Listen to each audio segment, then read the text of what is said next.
It took a while for Labour to come round to the idea of a general election. And it's taken a while for us to go live this evening. So thank you for waiting. But we now get to enjoy a 6-week election campaign to kick out the Tories and have the fight of our lives. And after 25 minutes of you waiting very respectfully, I saw some people get slightly annoyed in the comments. You have a phenomenal panel, which will make it all worth your while. I am joined on this momentous occasion, a general election special, with Faiza Shaheen, director of the Class think tank, and Labour's candidate for Chinkford and Woodford Green. You'll be going up against Ian Duncan Smith now on the 12th of December. Are you feeling ready? So up for it. I am also joined by James Meadway, economist and ex-advisor to John McDonnell. So the last time round, you were drawing up all of those policies in that incredibly inspirational manifesto that became the fetish object of an 8-week campaign. Yes, there's small groups of Corbynistas still worshipping it now, with altars and shrines and sacrifices of various sorts, that kind of thing. But I think the next manifesto is going to be building this one. It's going to knock your socks off, I reckon. Ooh. That's exciting. Are we going to get some exclusives? No, you're not. Okay. You'd get in trouble for that if you just leak it on the... there's only been an election campaign for 30 seconds and James has already gone on Navarra Media and he's listed out all the policies from the manifesto. I wonder if actually because it was leaked last time, we still don't know who precisely did that, do we? Well, we can hazard guesses, but... And are they, of the candidates, are they someone who's no longer in position? I think it's unlikely it's going to get leaked this time. Okay. Good. Before we go on to what the campaign's going to look like, I'm sure everyone watching is exciting to know how we're going to win this thing. It's not going to be easy. But first of all, it has taken us a while to get to this position. So for a while, the Labour Party has seemed reluctant to accede to Boris Johnson's demand for a general election. It seems slightly odd that the party of opposition has been trying to, I suppose, make various excuses as to why a general election can't happen. The idea of you need to take no deal off the table, obviously legitimate, and it was sensible to make that happen, but it started to look like no deal off the table would mean, we could never have a no deal for the next 3 years, and it looked like they were just, it was not going to happen. So has that been frustrating for you as a candidate who's desperate to get into Westminster? Have you been chomping at the bit? Yeah, I don't really think about getting into Westminster, but I have been doing 2 jobs for the last year, and we've got an incredible group of volunteers aged from 14 years to 82 years who, turn up week after week, that are putting in so much work, and we're so ready, and we have a real villain, Ian Duncan Smith, and we have Boris Johnson that we want to get rid of. So, there is an urgency amongst the grassroots to get on with it and get rid of this government, which we've had this whole decade and has brought destruction in all kinds of ways. I think I've just seen, I probably need to verify this, but apparently only 20 MPs voted against the general election in the first place. So I think we talked about it last week on Tisky. There were backbench MPs who were telling Nick Watt from Newsnight that there will only be 8 MPs that vote for a general election because everyone else is going to rebel and says that this is a disaster and a turkey voting for Christmas, etc. Isn't it? I suppose it's interesting because this is familiar because this happened before the election in 2017. Is this Groundhog Day? Are we going to relive the whole process, but this time get 2 extra points so that we actually win the damn thing? Well, no, I don't think this is going to be a repeat of 2017, but obviously there's a number of signs that are fairly similar. One of them is the extraordinarily large number of people who really ought to have learned something. I say people, a large number of sort of journalists and commentators and people out there in mainstream media land, as I suppose we call it in Navarra, who really ought to have learned from 2017 that if you just look at the opinion polls and go, oh, well, that's it, it's just inevitable, Jeremy Corbyn's destroyed this time for sure, that perhaps given the experience of the last sort of 3-4 years where he's been leader of the Labour Party, that they ought to learn something of this and think that maybe they can at the very least sort of caution some of their predictions of imminent doom and destruction. If you look at what those journalists who've talked to Tory MPs, for instance, nobody's going to go on the record about this. It's very clear that they're nervous. And they're nervous, and you can detect this. They kind of fear Jeremy in particular. They've never quite worked out what happened in 2017. As far as they're concerned, everything in 2017 was that you had this ridiculous, this is what they thought, a joke figure for a Labour leader, a party that seemed to be falling apart in front of them, opinion polls saying they're going to get like a 250 seat majority or something wild like this, and nothing could possibly go wrong. They had everything going for them. Theresa May was popular. That's what the opinion poll said. Said she was really popular. She was up there with like Thatcher or Blair at the peaks of their powers, no less. So they were going to storm the election. It's all good. and gloating amongst themselves. And they have not been able to work out what went wrong. And they don't know how to deal with this. And because they don't know how to deal with this, they're frightened. And we should exploit that. We should be confident in our side that we can win this one. And we should get out there and do that. And there's a couple of MPs who think otherwise. Well, they need to grow a backbone, frankly.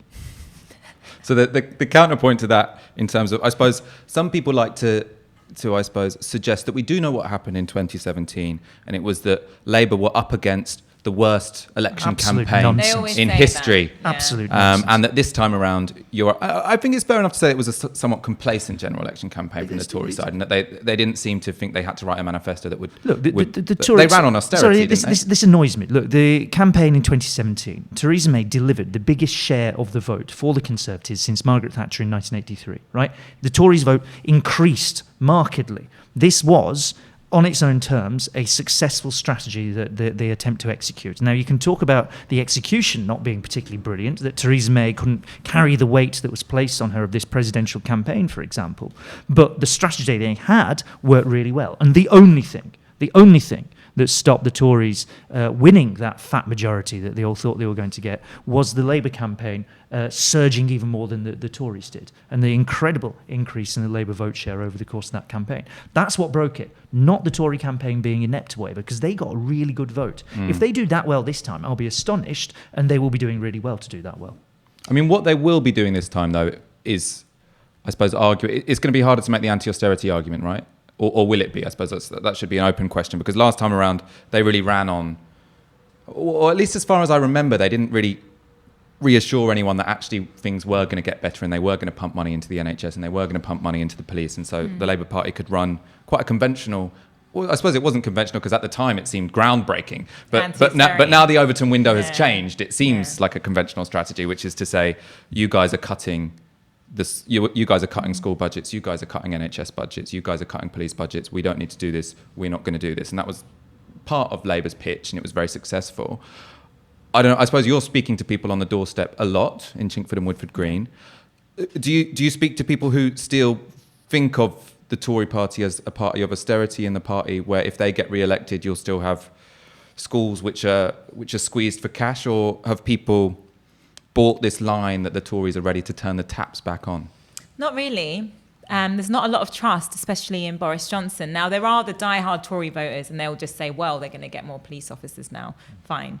But for the lots of the undecided, or the people that are more towards Labour, voted Labour last time, they don't trust that message. And one of the things that has gone up, for instance, locally, is that they've pushed that they're going to rebuild the local hospital, Whipps Cross, which I was born in. Maybe you were born in as well. I was born in London.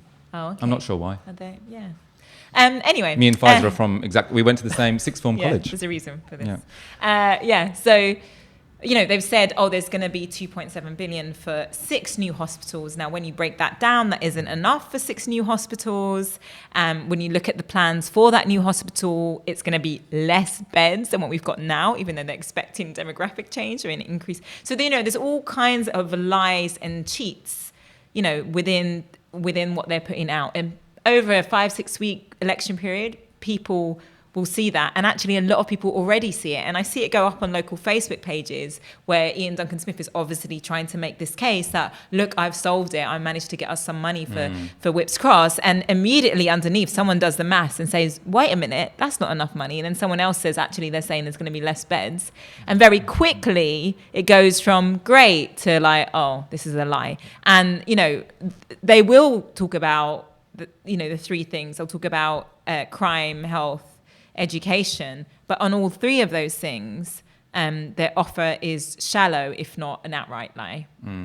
How much, so you were presumably in the war room in the last general election writing economic policies. How much do you think it is a fair characterisation of that election to say it was principally an anti-austerity campaign? It's a very large part of it. That once you come straight out and say, look, here's the 47.6, I think it was, £1 billion of extra spending. And incidentally, also, here's the dramatic thing you do, which is like how you're going to pay for it, which I thought was one of the critically important things we did at the time. Because if you go, because it's the obvious thing, is that sounds great, how are you going to pay for it? And if you can say, well, the top 5%, anyone over £80,000 are going to have to pay a bit more, that's an answer that works, and that's an answer that gives you the license to then talk about all the spending. What the Tories haven't bothered to do with their 14 billion, 13.8 billion, they say they're going to put into schools, hospitals, and what was the other one? What's the other thing they like? Police. They haven't really said where it's coming from. So that's partly because the argument there has shifted about how you're going to fund everything is not really there. There's a broader sense that actually there is money out there and it needs to be spent. But I think you're right. I think in practice this is not going to work too well for them, partly because the figures they've got just don't stack up. I mean, you've talked about hospitals and NHS spending. On schools, the amount they want to put in will get the per pupil funding levels by 2022 back to the level they were in 2010. Right, so in other words, this is kind of, it's like 12 years of going nowhere. And when you think about this, when I go to schools, and I've been speaking in lots of schools recently and talking to head teachers, there's one local secondary school that's had more than £1 million cut from its budget since just 2015. And so, and class sizes have gone up, all the parents can see that, and this has happened since 2010, and people aren't stupid. Yeah. They know where that's come from. And the austerity argument was, after we moved from the austerity light rubbish, in the last few years, we've been very strong in saying, look at your neighborhood. Can you say in the last decade that things have got better? And a lot of people say, no, actually. I'm more worried about my kids. I'm more worried about safety. I'm more worried about their futures. I'm more worried about my ability to buy a house and the rest of it. So, their record speaks for itself. I mean, that's the one thing that I suppose the Tories don't particularly want us to do, which is talk about them as Boris Johnson as a long-standing senior Conservative politician bears some responsibility for all this. But what they want to present is that this is fresh, new, different. It's a break. I mean, the story about Brexit does some of that, but this is where I think they have a really deep problem. This is where I tend towards the view that it's better for Labour to not have Brexit delivered before the election than to have Brexit delivered. There's a group of people out there who think otherwise. But the reason it's you've won the argument by default now because we're having the election before Brexit Well, this is the thing, but this is the issue. There is, you go, this is the one thing. I'm Boris Johnson. The one thing that everybody knows he's supposed to do is deliver Brexit on the 31st of October. That isn't now going to happen. If he can't do that, the one thing he banged on about, how can he ever be trusted to also suddenly magic up all this money for schools and hospitals and police or whatever else it might be? He doesn't have the license to do that. In 2017, we won a license to say we would spend this money because we said how we're going to pay for it. Now, the Tories haven't done that because they're not particularly serious about these things. They're not really serious about ending austerity. They have a vision of the future, or at least some of them do, which is connected to the Brexit deal. They want to get through the massive deregulation, the privatisation of the NHS. By the way, this is going to work very hard against them. You can see the fear already that people have, absolutely understandably and correctly, that the Brexit deal that is being lined up is precisely there to rip up regulations in this country and start to rip up the NHS. I mean, that leaked document about workers' rights, it just completely is what we've been saying. And every time I've said that on TV, there'll be some right-wing pundit rolling their eyes going, oh no, that's... Do you want to explain precisely what was in that document? This so was basically, leaked to the FT on the weekend, what it shows is that this Brexit deal that Boris is putting forward gives them the room to diverge on workers' rights and conditions and regulations from what we've got from the EU. Now, I think we need to go much further than what we have right now. Obviously, life hasn't got easier for workers. But that said, what you can see from this document is that, they're looking for us to become a kind of bargain basement, forget regulations, all of the things that we've said and we know about these people that they pretend isn't true is being leaked. And again, on the NHS and what will happen, the dispatches yesterday demonstrating how strong the pharmaceutical companies are as lobbyists in the US and what they'll do in a trade deal. This isn't scaremongering, this is real. And this is what we'll get if we get a majority Tory government going forward. That Dispatches show last night, if you haven't watched it, you should. I know we're advertising Channel 4 content, not our own.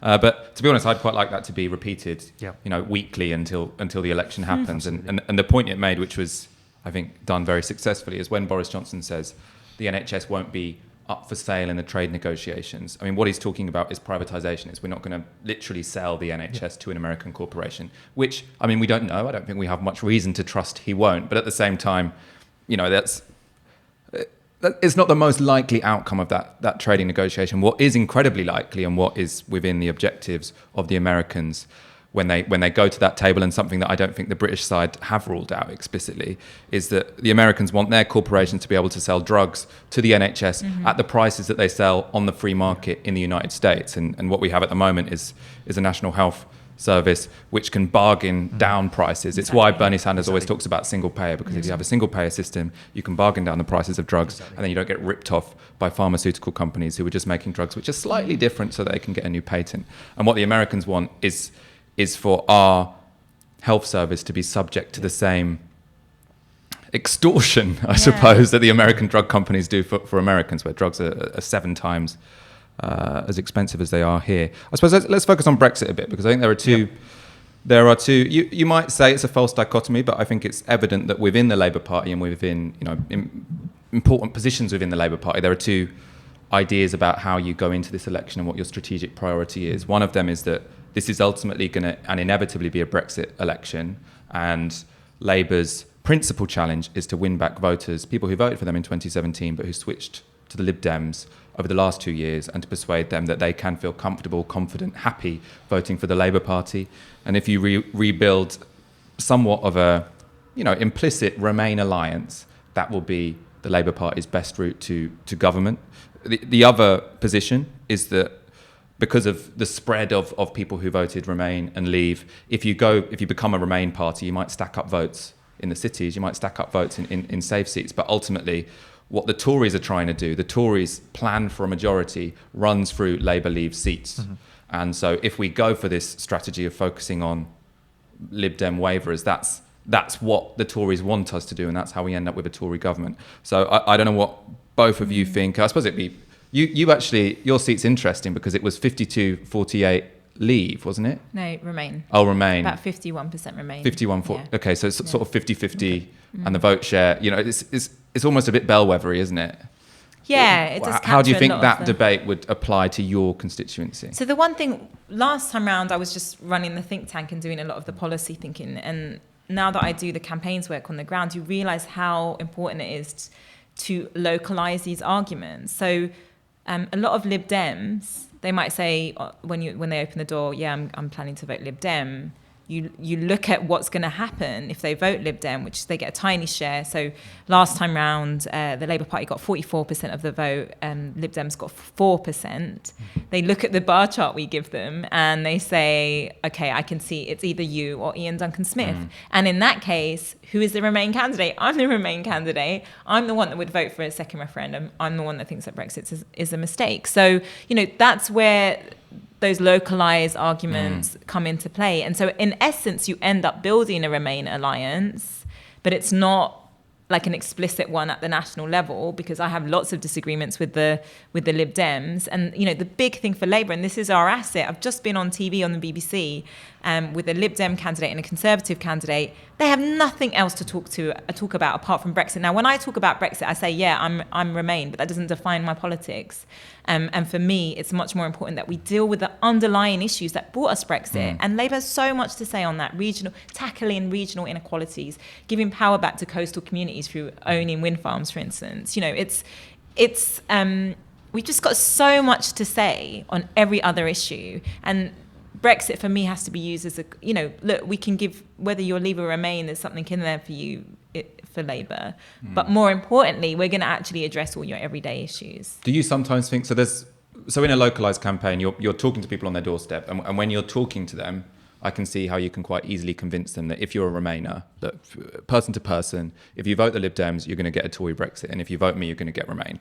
But I imagine you're not going to have a chance to have that face-to-face conversation with every voter. And sometimes, do you think your life would be made easier if the party was more explicit about it being a party for Remainers? Or do you think they're getting the balance right? I think that's probably unfair on some of my colleagues that are outside of the Remain areas, outside of London and the big cities. And I think, they've also got to tailor the message. And I think the thing is about having a credible Remain against a credible Leave option. That does give people room to be able to say that and actually to localise those arguments. And this is the problem that Labour's had from the beginning with Brexit, is that we have some of the most Remain seats and some of the most Leave seats.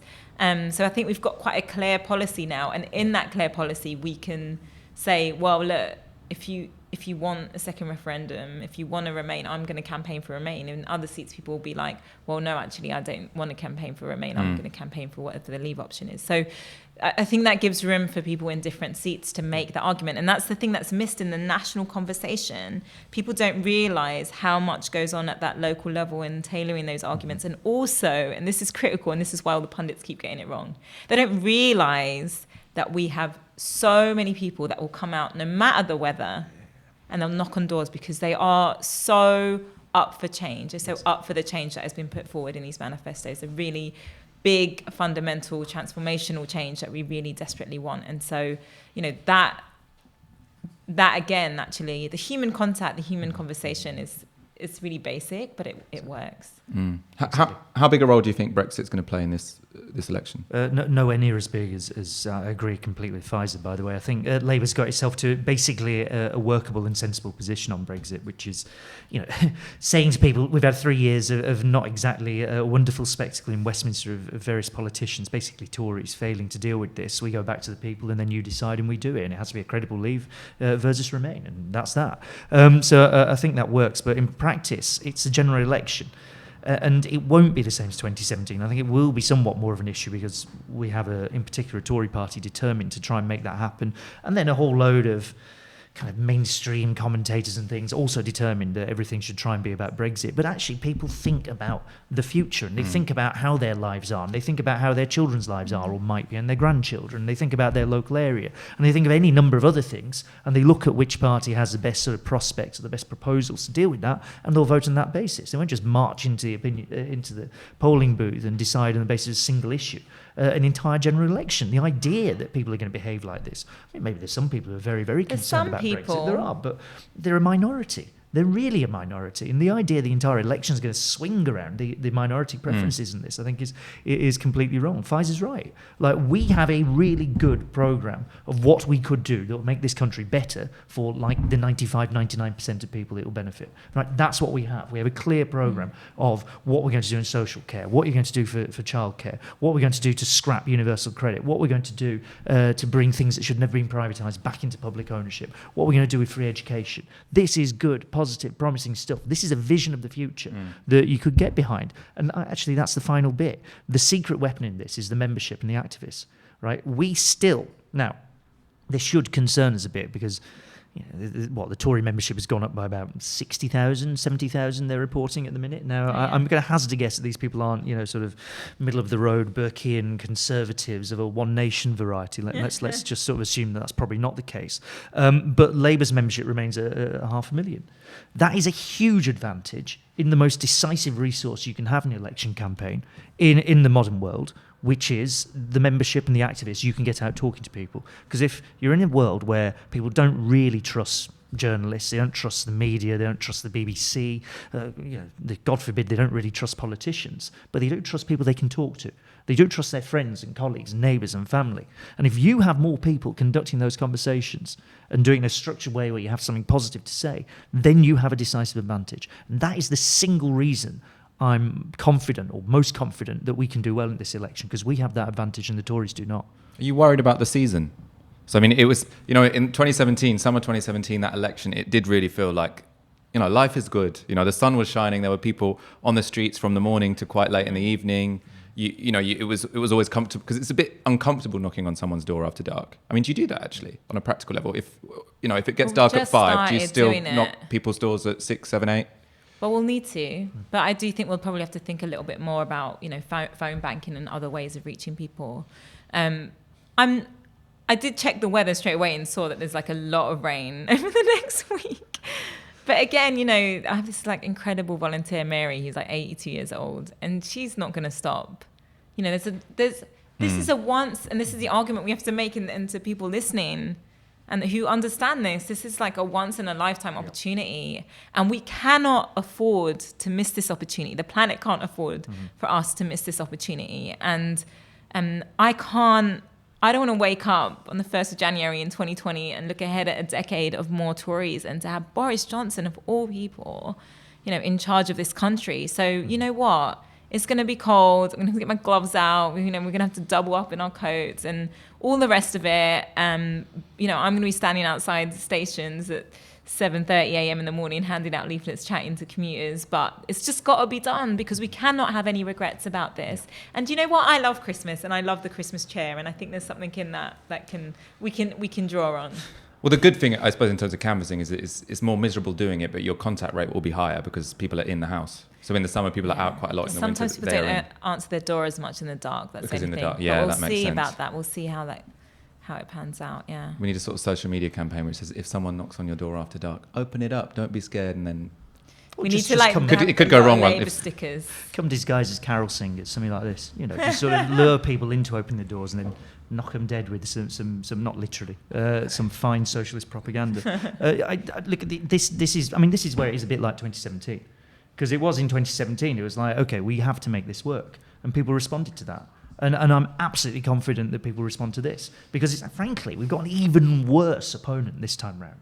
I mean, Boris Johnson is an order of magnitude worse than Theresa May, and everybody can see that. And people really, really don't like him in a way that they didn't feel like that about Theresa May. They knew it was Tories, they knew it was years and years of austerity. If they get their own way, it will be a bit of a nightmare because austerity continues, nothing gets better. It's a whole generation that now have to live like this. Now, it's Boris Johnson with all that, with knobs on, because we know what they got lined up, or trying to get lined up in the Brexit deal, and they've made no great secret about it. So we have to win, and I think people will feel like that. We're going to have head-to-head debates this time around. Because it's a question. So last time around, Theresa May obviously chickened out. Yeah. We ended up with something that wasn't quite. I think it was both of them standing up one after the other and hearing audience questions, but they were never actually speaking to each other because she refused. You think that's going to happen this time around? I assume it will happen this time around. I think they'll see that as a mistake of last time because obviously people did really make fun of her for chickening out. And I think Boris Johnson will be more up for it because he's got that whole Etonian debate style thing going on. But I'm pretty confident that in that scenario that Jeremy Corbyn is going to completely look like the statesperson because ultimately, look at Boris Johnson every time it comes to detail. Just look at his performances in PMQs. It's awful. And he just comes across really arrogant and just starts scratching his hair. And, it's... I think we will have those head-to-head debates. But if it was anything like how he was as well in the debates for the Conservative Party leadership... Well, that's true, actually. I forgot about those. Yeah, he was... Because I suppose that his strength is that he does sometimes make you laugh. And I think that is quite valuable in a politician because people think politics is a bit miserable and then sometimes he is a bit funny. But I suppose if he is, demanding the right to be Prime Minister, and the thing he does have is arrogance. And he seems arrogant and like he's just not taking the job seriously, which I think... He suffers a bit from Theresa May's problem, I think, which is there's a sort of narrowly defined set of things that Boris Johnson's really good at. Like particularly good at, which is being on Have I Got News for You and doing after dinner speeches. And that narrowly defined set of things doesn't necessarily include a whole load of stuff you have to do during an election campaign, which includes like being relatable with people. Did people see him as sort of northern tour? I mean, I'd very much like to see him do that again. Send him off to various towns in the north of England where he, quite politely people tell him to get stuffed. Please leave my town. Exactly. So this is just fantastic, and he doesn't know what to do with it. It's not an environment that he's in control of or in charge of. Similar thing with PMQ. Surprisingly, actually, you feel like he's been there long enough. He ought to be a bit more on top of it. My guess is that they will be too arrogant and too foolish to avoid the prospect of doing debate, but it won't work well for them. If they've got any sense, they'll walk away from it because he's not good at these things. He's not a good campaigner. It's just not the set of skills he's actually any use at. He can't do the kind of being nice to people, having some empathy thing that Jeremy's really, really good at. If you want somebody to do your campaign, Jeremy Corbyn's the person you want to do it. If you've got an election campaign, which is going to be, 6 weeks minus 3 days or whatever it is, then Jeremy Corbyn's the person you want leading it, not Boris Johnson. And I think that's going to become fairly apparent fairly soon. I think as the polls stand, Boris Johnson is now less popular than Theresa May was at the start of the previous election campaign. But at the same time, Jeremy Corbyn he was unpopular when the 2017 election started. I think he managed to peak at sort of +1 after being at minus 47 at the start. But I think at the moment he's on minus 70 or minus 60. So it's in the minus 60 to 70 range. How worried do you feel about that? I mean, you must talk to lots of people on the doorstep who are worried particularly about the leadership of Jeremy Corbyn and making him Prime Minister. Is that the case? And how do you respond? How do you deal with that? I mean, many people watching this will be presumably knocking on doors over the next 6 weeks, and we'll have to have this conversation with people. Yeah. How do you see that going? Yeah, I'm not going to lie. It does come up a lot. And, there's a very good smear campaign has been, put on him for some time, and it's certainly worked. So when it comes up, I often say, what is it specifically? And often people can't answer that. And, I think for me, I always say, look, I know him a little bit, and I know he's someone that will lose sleep over people losing their jobs and homelessness. Like, he's going to take being prime minister really, really seriously. But, where I can see that people have just shut down about him, then we do have to go back to the policies that we have, which again puts us at a massive advantage. I have to go back to saying, well, look, we can't wait for some perfect leader to come along before you vote for the Labour Party, because look at where we are right now. What do you think? What did you think about Theresa May? What do you think about Boris Johnson? And who do you want to represent you? Do you want me to represent you, or do you want Ian Duncan Smith to represent you? And that's the question that you don't know. When you put it like that, I'm amazed you get any answers in the negative, really. But it's the polls. My general rule is this: is that headline opinion polling is absolutely shot to pieces at the minute, particularly public headline opinion polling. It's really not worth people spending any amount of time worrying about these things or paying any attention to them. They go up, they go down. It really doesn't matter. There's something similar with the kind of popularity contest part of it. How popular? How do you rate Boris Johnson? How do you rate Jeremy Corbyn? That sort of thing. Broadly speaking, outside of election campaigns and on a day-to-day basis, most people, because they're not like political nerds, do not spend that long thinking about politics or politicians. They don't want to. They've got better things to do with their lives. So if you ask them, what do you think of this politician? They'll basically kind of repeat what they've seen that morning or what they've kind of vaguely heard. If they start to actually think about it, if they start to think, okay, it's an election, right? We're going to have a think about what's going on. It starts to shift. If you start to get in a campaign where you can show that what you're doing is that you have a leader who I think is not a leader in the kind of what Boris Johnson wants to be, which is sort of big, dramatic, I get things done. I mean, it's pathetic, right? The contrast between what he tries to present himself as, I get things done, I get Parliament out of the way, I deliver Brexit, this sort of tub-thumping nonsense. And actually what he's done, which is lost every single vote just about, up until about last week. That he people don't care about, right? Do you think people care about that, though? No, I'm worried about the whole he failed in Parliament because people don't like Parliament. I can come on to that because I think that's a danger point for us. He fails on this. He tries to present himself as the big man who's going to sort all this out. He fails. And then Jeremy Corbyn, who doesn't do that because he's kind of a consensual, let's try and relate to people, let's try and understand your problems, let's try and make the world a bit better sort of thing. He's a very different style of leadership. And I think given a chance to show that, people respond to it. That's kind of what happened in 2017. You could see it. Theresa May was trying to do that. I'm the big woman, if you like. I'm going to get these things done. I'm going to deliver this. And it sort of falls apart on inspection. Whereas Jeremy starts to, you can start to see the positives of it. I mean, that's one thing that came out from last time. The more people saw of Jeremy Corbyn, the less they were like, oh. Because, they make him out to be this big, Czech spy and the rest of it. And then he's a bit like a geography teacher. So, it's kind of like, well, it doesn't seem what I've been hearing about. And, even my father-in-law, who didn't like him at the beginning of the last election, said to me about a week before the election, I've completely changed my mind about him. And I think, I'm not saying that we can claw back the extent to which he's been vilified, but I think there will be some people that go, oh, actually, he's not that bad. I might not love him, but I don't really believe suddenly all those lies start to fall away. But we'll see, and that'll be hard. But again, I don't want to make this some kind of presidential campaign. Yeah, I think Boris Johnson is incredibly untrustworthy, and I think a lot of people know that about him, and that's something that we need to say and remind people. But this is, the movement, and this is one of the things that Jeremy Corbyn has done, actually, is that the movement has become about all of us, that there's so many people that put in and make the effort. And it is about that transformational change. It is about the policy. So I think the less we can talk about Brexit and, the kind of presidential style type campaign, and the more we can talk about policies and being, part of our communities. I'm running where I grew up, where I went to local school, where that means something to people. We're a movement full of people that are, teachers and construction work and the rest of it. We're one of the people. We're not some, Etonian and so I think we need to talk more about our movement and how much strength there is in our movement and how many incredible people there are in our movement. I mean, I think they also feed into each other, and hopefully we'll start to see that. I mean, yeah, maybe poll schmoll, but it will be interesting to see how they develop in the next few weeks, because I think one of the reasons why in that 2017 campaign you saw a swing is because when Jeremy Corbyn is leader of the opposition and he's in Westminster and he's sort of being rejected by all these people in the establishment, he looks like a bit of a loser.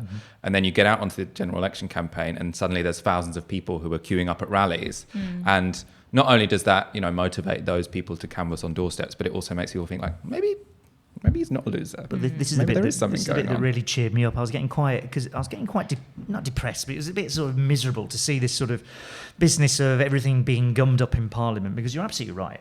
What you said earlier is that these kind of you lose in Parliament, and Boris Johnson lost 6 or 7 of his first 7 votes, and oh dear, Like, and he who can't gives a get shit? No one cares. Like, really, no one cares. It just doesn't matter. And There's they shouldn't really. Yeah, there's a whole hullabaloo and spectacle. No, I don't think people the really thing care that about has it. come out, though, because I hear this on the doorstep, is that people behaved very badly in Parliament, and people have seen some of that.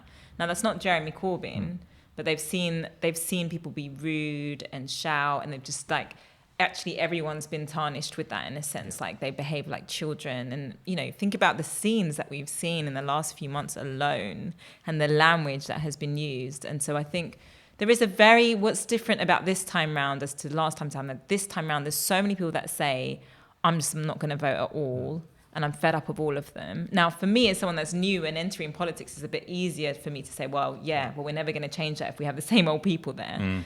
But there is that problem, and how we engage people, how we get them to trust that these things are doable and can be done, given everything that's happened. I think that's the Conservatives' real campaign, or at least it will be if they've got any sense. They've got a pretend campaign, which is that we're going to go marching into the north of England, West Midlands, wherever it might be. And there's all these places that voted Leave, and they all hate Jeremy Corbyn, and therefore they're all going to swing to the Conservatives, because we're going to have people who've spent all their lives voting Labour who've now decided to vote Conservative because Boris Johnson's leading it. Now, look, just to say it starts to feel like this isn't going to happen. And any evidence we have around this suggests that maybe there's a few people like that, but basically Labour to Tory switching is rare in seats that are historically Labour. Where you end up with seats swinging from Labour to Tory, at least in 2017, is seats where turnout did not rise as much as it did elsewhere. So if the Tories do have a strategy on this, it's not the kind of the nonsense they give the sort of Westminster press, which is everybody hates Jeremy Corbyn in the north of England, they're all going to vote Tory this time. It's what can we do to depress and demoralise and drive away Labour voters from voting. And anything we can do to do that. Why do you think you got this business about let's try and see if we can get voter ID in order to vote through? Cynical. Suppressing the vote. I mean, to clarify, that won't be in this election, because that might has to be continue a legislation trial. that passes. Oh, they might have a trial in the general election. They did it last time. They might continue. They that couldn't. somehow. It would be too controversial to do See. that in swing seats, presumably. It would be wouldn't it? difficult, but I wouldn't. This is a government that's flirted with breaking the law around Brexit. I wouldn't put it past them I mean, to the big try thing- and knock the rules around as much as they can. I mean, the big thing that means then is how important it is to have people that go out and will Exactly. do the work and pick people up to take them to to take them to vote and the rest of it. And this is why this isn't a top-down movement. Everyone's going to have to do their bit. So, anyone watching this, wherever you live, find your closest marginal, help out. That's how we see the change that we want to see. This isn't something you can do sitting on your sofa. We have to do the work.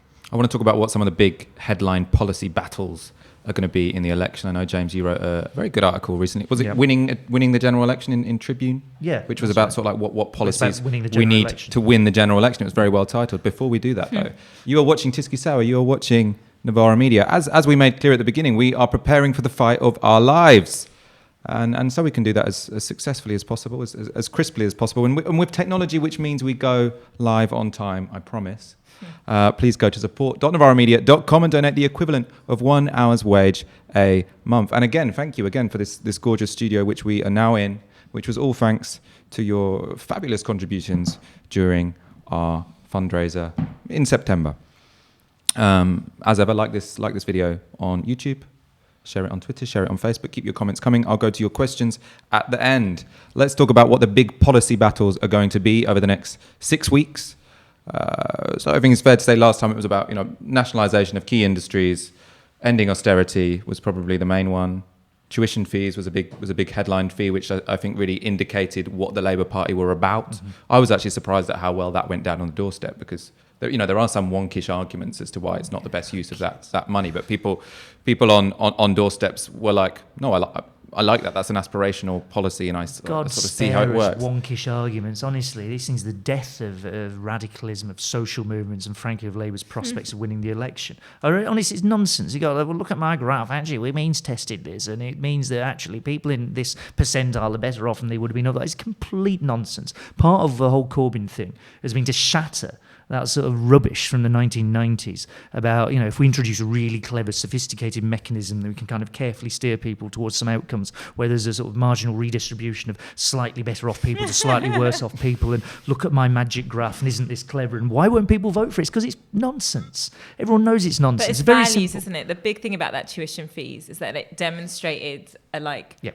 our values is not to put money Exactly. on education in that way, and not to get young people in debt regardless. It's Exactly. universalism, and Exactly. I think So it's something that should be free. Yes, you take It's a values argument. from a few rich people and you give something to everybody, right? That's the kind of basic principle we've got at work here, and it shatters that idea that everything has to be a bit penny pinching, everything has to be maybe you'll get something, but only if you jump through a whole load of hoops, which the Tories have developed into a really almost a form of torture for people trying to get various kind of benefits that they are entitled to now. So I just think we need to get rid of all that. So a major part, I think, underlying. It was there in the manifesto last time. The tuition fees was a big bit of it, and I think it's going to come through very strongly this time, is the idea that not everything has to be a struggle to get it. Not everything has to be some market mechanism, some hoop you have to jump through to get it. It's going to be about universalism. It's going to be about universal provision of, lots of activists talk about this, universal basic services, of can we make You wouldn't put that in transport an free? election leaflet, though, would you? No, you wouldn't. So You turn it into language that people might understand. So it's free public transport, free bus services, for example, free education, Free elderly national care. education service, free elderly care, free childcare. You take something and you make sure that everybody has access to this because we're all part of the same society here, so you all deserve access to it. Is there going to be a point, or are you worried there's going to be a point where the electorate say, I'm not sure this is plausible? Because obviously, I suppose our platform, or Labour's platform, is even more ambitious Yes. in 2019 than it was in 2017. And I think in 2017, people were surprised that people, everyone was like, this is impossible. You're clearly just, this is a mad manifesto and none of it can be implemented. It's pie in the sky stuff. And people sort of, seem to be fairly convinced. This time around, it's going to be even more that. How confident are you that people will be convinced this time around, and how do we convince them? I mean, I think the big thing. Yeah, you must be doing this climate. you must be doing this a lot, right? Well, I mean, I think the climate policies, the thing that's really handy about the sorts of policies we're pushing much more this time round is that they create jobs. And people understand that when you create jobs, that creates tax take for the government, and that's all kinds of positive spin-offs. So I think we can this time talk about those good investments and the way in which that will make us more prosperous. Not just in the typical economic growth kind of way, but, also talk about sustainability. But I think that will be really key in terms of that credibility point, because it just demonstrates that we're not just thinking about, free public services. We're also thinking about how to rejuvenate the economy and at the same time do something about climate breakdown, which is, of course, the number one issue that we should all be worried about. I mean, that's the thing so I suppose there's two kinds of commitments. So one is the services side, which is to say you can have a nice life and it can all be free. And then the one is the sort of like building infrastructure side. And I think part of the advantage of the building infrastructure side is it has a bit of a national pride vibe, doesn't it? 'Cause it's sort of like we can rebuild Britain. It's a bit, Trump talked about that. We'll just build a factory here and build a... he built a wall. I suppose we won't be building walls. Well, he did. Trump did do something like that. If you look at where he campaigned obsessively, he gamed the American electoral system very, very effectively. Campaigns based in three sort of, Rust Belt states, Michigan, Wisconsin, Pennsylvania, and goes to places that no presidential candidate had been to for like God knows how long, and says to people in those places, if you vote for me, I will build that bridge and you will all get jobs, right? And it kind of works because, it may be crazy, you trust him or don't, but at least he's saying something. And I think there's this, we need to do something similar with we need to address climate change. Okay, everybody knows that. You look at the opinion polls on it, everybody's worried by it. They're right to be worried by it. We do have to do something about it. But it's huge. This is like an enormous global problem. There is no way you, in your house, going out to vote, can grasp what that is. It's just too big. So you localise it. What does it mean in your area? And that's where we've got something with the investment and the kind of programme laid out a couple of weeks ago in a very good policy document saying, we can create 850,000 jobs. 850,000 jobs. Is that Labour policy now? Because I remember in your article you're saying it at the moment, or at the time of writing, it's 440,000 and you want it to be 1 million. Yeah, it should be. Has there been a compromise and it's now 800? Well, it's 850,000. We'll double it, James. We can't promise you more than that. You got to the point where it's so big that you can go to everywhere and say, look, this is what it means in your area. 850,000 jobs, 1 million jobs, some big number. It's jobs where you live. Yeah. And we can turn that into something on the ground. What would it look like where you live, Yeah, and we had a green policy day where we decided we were going to, when people open the door, we would say, we're here to talk to you about our policies on the planet. And we got a completely different reception. It was really interesting. Not that, people slam the doors in our face, though, of course, that happens sometimes. But what was interesting, people were like, okay, what are those? And people couldn't disagree, and they were interested. And again, it just goes back to all of the work and the ideas that have been brought together. James, obviously, you were massively involved in this, but, John McDonnell's team in general, Rebecca Long-Bailey's team, there's a lot there that we have that just frankly others don't. We've got a positive vision for the future, and I think people, once they take that in the round, they'll see that as credible. Exactly. And actually, someone, I've been getting loads of emails the last few days because we just did a massive leaflet drop, which is good because it means that people are engaging. And one thing people will say is that, but isn't this leadership too extreme left? And you say, but what is it in these policies that's particularly extreme? A lot of these policies other countries already have. So I missed it. Did you say you get lots of phone calls or lots of emails? Sorry, emails. Saying, yeah. No, you probably said emails and I misheard it. I thought maybe you put your phone number on all these flyers and that everyone was just calling you up saying your leaders are too extremist. No, so this is emails. That makes sense. No, you go. No, it's just there is a danger with the climate change thing. It was Australia, wasn't it, where the was it Labour? Yes, it was the Labour Party. They swap all the names around for some reason. Anyway, the party roughly of the centre left there thought this would be a climate change election, and something broadly similar I think happened in Finland, where you go out and say we're going to deal with climate change, and it doesn't quite cut with people. It doesn't quite work for people because it's like, well, I'm just going to vote. Then what? You're basically saying, in 10 years' time, the IMF are talking about the end of human civilization as a potential thing that could happen. Right? This is far too big for most people to get their heads around in terms of who you're going to vote for. You have to drag it down to a level where people got it. Exactly. It's got to be a positive vision for where you live and how that ties into solving this big social problem. We all recognise a big social problem. What is it that we're going to do? How is that going to look? How is it going to transform where you live? Barnsley or Mansfield or wherever it might be. It's places that haven't had the sort of investment that they need and deserve for a long period of time. We can do that. Can you make it? So this is maybe a wonky question in a way. So in the policy as it is, we've got a £250 billion national investment bank. Yep. And I'm not quite sure how that works in terms of how someone or how it's decided where that is invested. Is it that local councils or local businesses pitch for that money? And how, I suppose the related question is, can we at this point offer what we're going to build in Mansfield, or is that not how it works? Because if it's a bank that will give loans, then presumably we don't yet know what's going to get built with those loans. Well, there's two different bits here. One is the National Investment Bank, which will, what the policy says is it will have a list of priorities, and there will be a network of new regional banks that it will give money to, and they'll be on the ground, they'll be locally based, and basically that's going to be talking about making loans, secure loans, long-term loans to local businesses, in particular trying to get lots of worker ownership firms set up and starting to just get the money in on the ground. And the reason you do that, you set up an institution on the ground that can supply funding, mostly because the banks that we have in this country at the minute, there's not very many of them, and they're not necessarily very good at working out what to do in local areas. They have a very particular business model that can't do that. So that's the kind of wonkish reason you do this. That's that part of it. The other bit is the 250 billion, what we call the 250 billion National Transformation Fund. That's going to have some clear priorities on what we want to do nationally. So if you say, for instance, we want to decarbonise by around about 2030, right? That's so that's money policy that the state is directly spending. So that's like, what's that going to look like as a big headline? And then that filters down into what you're going to do on the ground. Now, Faiza's talked already about the commitment to build offshore wind farms and get some of the money from those back to coastal communities. This is exactly the sort of things we could be talking about, right? Because that's a clear, obvious vision for wherever it is. I mean, coastal communities are some of the most battered of anywhere in the whole country over the last 30, 40 years. Like incredible, awful social problems. And it is for a want of investment, for a lack of jobs. Suddenly you're creating a vision of what what could be happening there and what you're taking this big abstract number, £250 billion, this big abstract problem, climate change, and turning it into something that people can see literally on their doorstep, because you look out to sea and see the wind farm, right? And you know that money's coming back and it's creating jobs.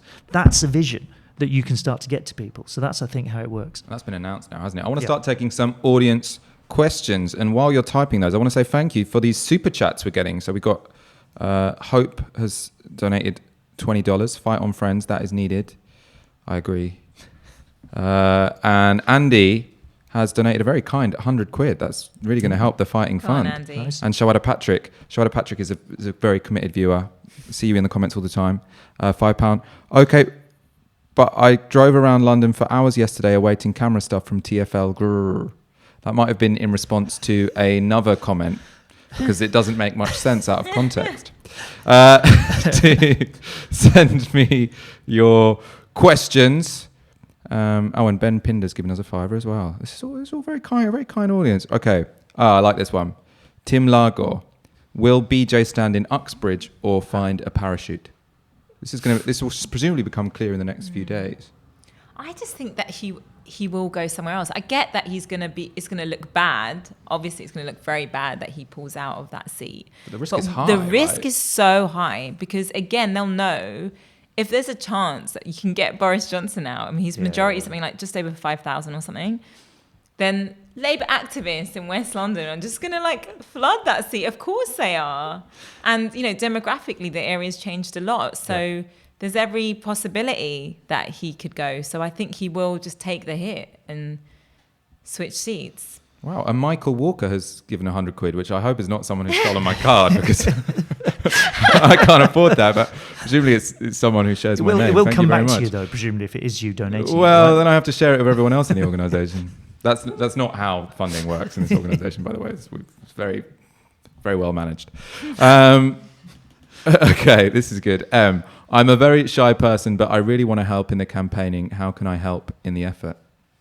Yes, there's all kinds of back office stuff. So we've got loads of people that don't feel hugely confident to go out and door knock, although we like to work with people to make that happen. But there's loads of things that we do. There's data entry, there's bundling up leaflets to make sure that it goes to the right road group. There's all kinds of things that you can do. So, get in touch with me. You can go to faizashaheen.co.uk. You can sign up. It's got my email on there, and I can get my organiser to get in touch. And we've built up such a great group, and I'm looking across the room because one of the volunteers that joins me and that I got to know through the campaign, we've got a little community of people that just come week after week. Michael Walker's mum comes. Yeah. It's Michael. I think I'm coming on Saturday, aren't I? Good, yeah, you should come. And it is a lot of fun. It's more fun than people realise. We always go for lunch and put the worlds to right. And, it's incredible to be part of that change and to feel that. It's solidarity in action. It's really putting the effort in. If you want that change, then come along and help out. George Insel asked, will the right of the PLP attempt to throw this election again? Well, look, the answer there is in practice, every single Labour MP wants a Labour government in some form. That's just true. We'll take that as a starting point. And the second one is that every single Labour MP, really, if they're standing for election, wants to carry on being a Labour MP. So that's what they're going to do. So I don't buy this kind of they were trying to throw the election or whatever. We know this because there's that, actually, as it turned out, partly quite amusing documentary that was put together following some of the parliamentary candidates in 2017, one of whom has actually left the Labour Party now, hasn't she? Yes. Joan Ryan, if memory serves. Yep, she was on that. So and she one was of the stars of that show. She was one of the more anti-Jeremy people during that, who was putting out leaflets saying a vote for me is not a vote for Jeremy Corbyn Prime Minister and that sort of thing. That's not throwing the election campaign. That's just somebody trying to win in their seat, and it's not going to disrupt what's happening nationally. And indeed, it doesn't. It was completely wrong. It was completely the wrong approach for her to take. And of course, despite her best efforts, the majority, I think, increased it in her seat at the time. So I don't think that, no one's trying to throw the election if they're on the Labour side. That isn't how this works. And to be fair, I mean, the main way that the Labour Party have undermined the leadership is by chatting in the media about how he's shit. And I just think that story is less relevant in the general election. Because part of the reason why that story gets traction is this idea of will he resign? Will he resign? Will he resign? And once a general election is called, the dude's, he's not resigning. So that just deprives journalists of that particular hook, and I think you just end up having to talk about policy, which is good for us because our policy is amazing. Some questions about the Brexit Party. Do you have the Brexit Party in your seat, or are they not really a variable? They have been campaigning a little bit, but I don't know anything about the candidate. We haven't heard anything. So I don't know what's going on there. I mean, essentially Ian Duncan Smith is the Brexit Party in lots of ways. So I'm not they sure probably that they won't stand will. against him because he's ERG, isn't he? He's ERG and he voted against Theresa May's deal 3 times. I think they had some kind of thing that they wouldn't stand against. Yeah. If they vote, but I don't know. Maybe they will, given that he did vote for Boris Johnson. I mean, actually, Nigel Farage has gone very quiet, hasn't he? Too quiet. They had a tweet out today saying they're there for a clean break Brexit, and it was about Boris Johnson having missed the 31st deadline. And I presume they will come back at some point. I mean, I'll read the full question. Joey G, how many potential seats do you think are up for grabs for the Brexit Party at the election? Do you worry about Brexit MPs in Parliament? That's interesting. And there's another question. Will the Brexit Party be one of Boris's biggest problems?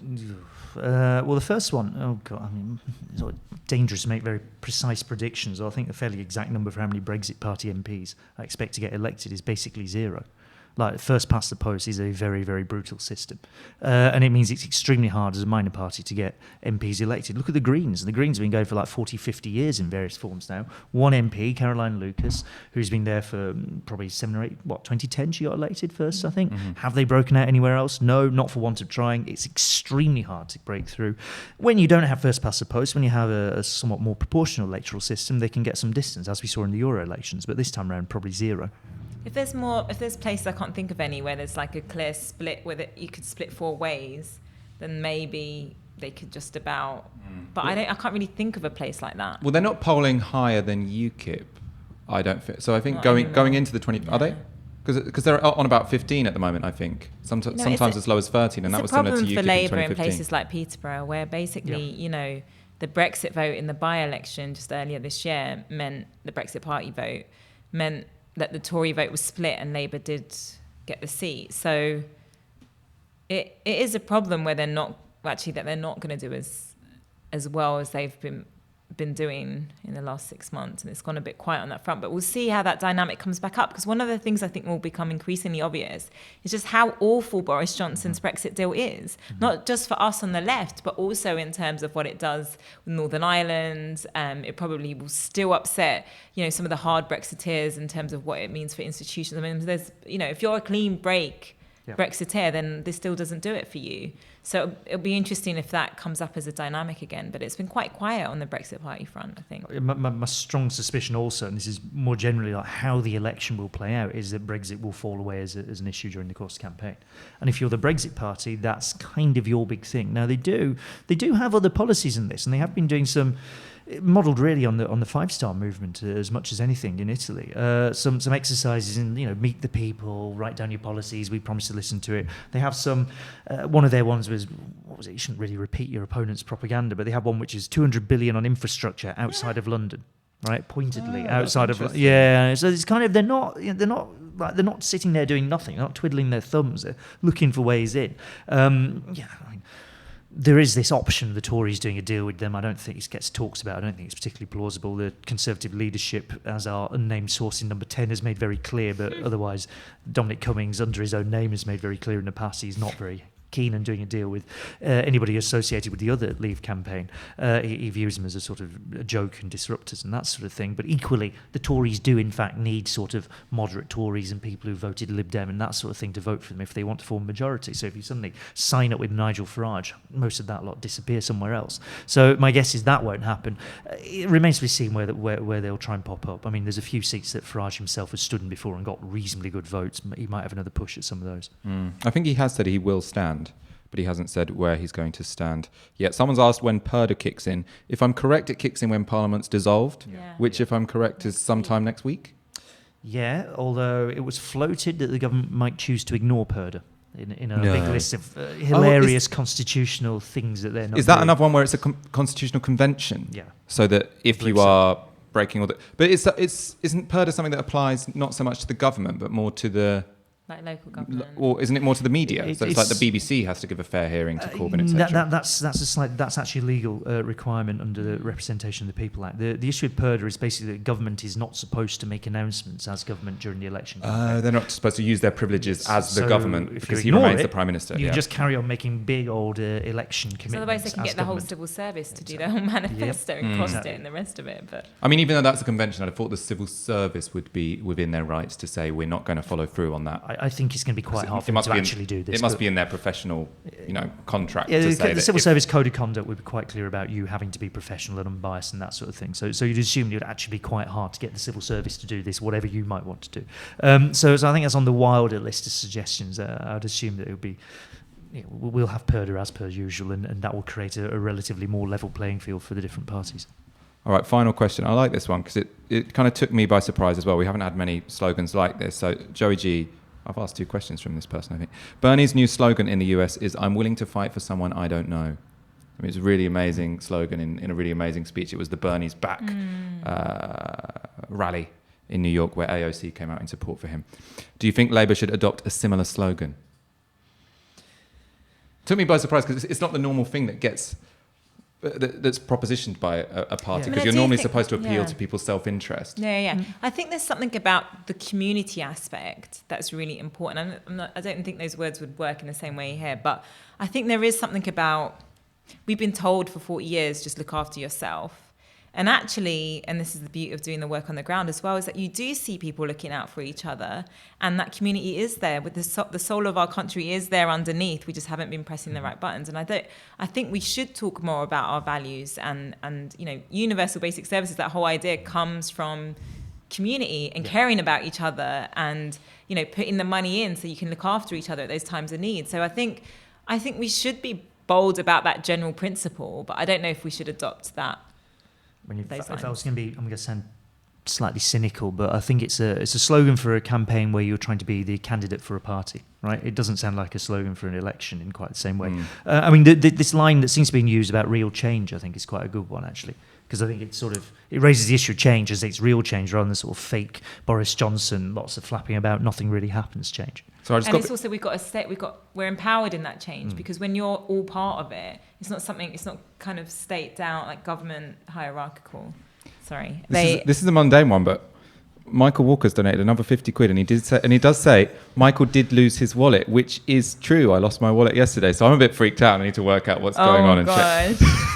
But I don't know, you could spend it on worse things if you have nicked my card. No, I cancelled my card this morning, but I did. That's weird, isn't it? In any case, don't worry about weirding me out, because you've given us some money and that's fine. I'll work it all out. In any case, it's been an hour. I think let's wrap it up here.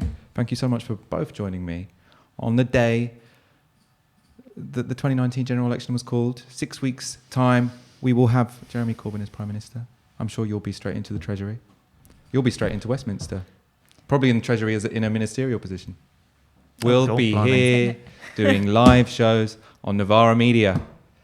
So please go to support.novaramedia.com and donate the equivalent of 1 hour's wage a month, so we can continue working really this time around the clock during this general election, because it is going to be a wild, important, significant time. We need you. Get ready for the fight Absolutely. of your lives.